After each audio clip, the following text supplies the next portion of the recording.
बाणेर भागातील औंध बाणेर लिंक रोडवरील सायकरमाळा येथे 200 ते 300 लोकवस्तीच्या ठिकाणी 4 महिने झाले ड्रेनेज लाईन तुंबून त्याचे मैला पाणी तेथील रहिवाशांच्या घरामध्ये शिरत आहे।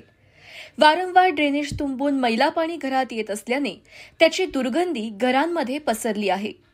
परिसरांमध्ये डासांचा मोठ्या प्रमाणात वावर व उत्पत्ती वाढत आहे व त्याचा त्रास तिथे राहणाऱ्या रहिवाशांना होत आहे। संबंधित विभागाच्या अधिकाऱ्यांना अनेक वेळा सांगूनही याकडे संबंधित अधिकारी लक्ष देत नाही व दुरुस्तीही करत नसल्याने नागरिकांनी मनसेचे सुहास निमण यांच्याकडे धाव घेतली। आज रोजी महापालिका सहाय्यक आयुक्त यांना नागरिकांसह प्रत्यक्ष भेटून निवेदन दिले। 48 तासात काम नाही झाले तर मनसे स्टाईलने आंदोलन करण्याचा इशारा निमण यांनी दिला।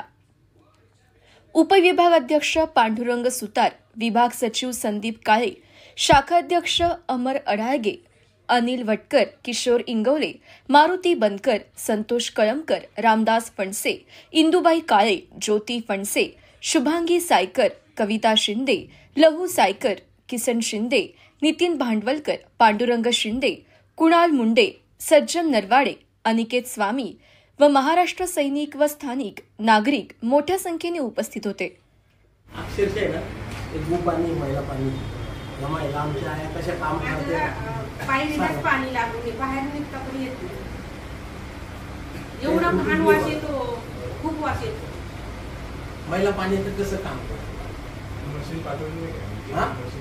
मशीन पाठवून सुद्धा कधी तिकडे येते पाणी, कधी ह्यांच्या दारात येते, कधी ह्यांच्या दारात येते। कालच्या शूटिंग मध्ये तर बॅट बॉल परत त्या पाण्यात पडल्या आणि आता एकाच जागी पाणी निघतं। आमच्या इकडे दौस सासू खायले मच्छर वगैरे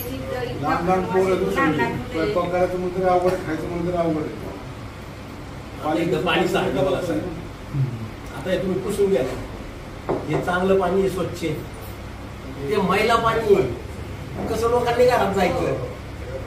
सकाळी पडले, माझा हात पूर्ण मुरबले पाण्यामुळे। सकाळी 5 वाजता कामावरती पाय स्लिपून पडले, असं नाही की मला हे करतो। अक्षरशः खूप पाणी आहे ते।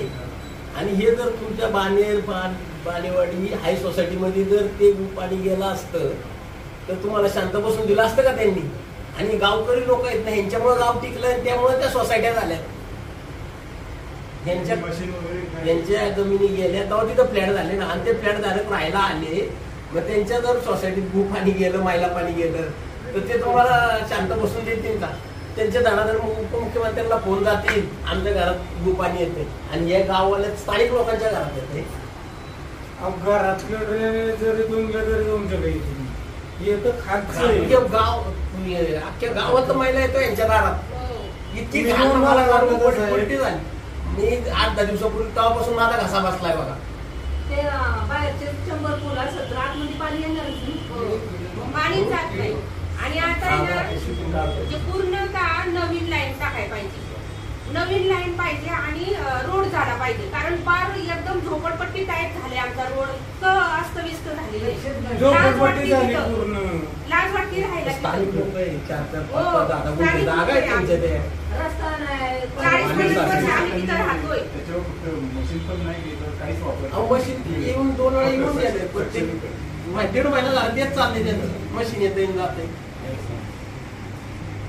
15 दिवसात हे सगळं मारलं। पहिलं हे पाणी काढून द्या वरचं, जर 8-15 दिवसात नाही झालं। मी फक्त निवेदन द्यायला आलोय आता आंदोलनाच्या वेळेस। मग मी तुम्हाला इथं पोलीस परवानगी घेऊन मी काळ करून सगळ्यांची तोंड बघा, तुम्हाला मी सांगतो।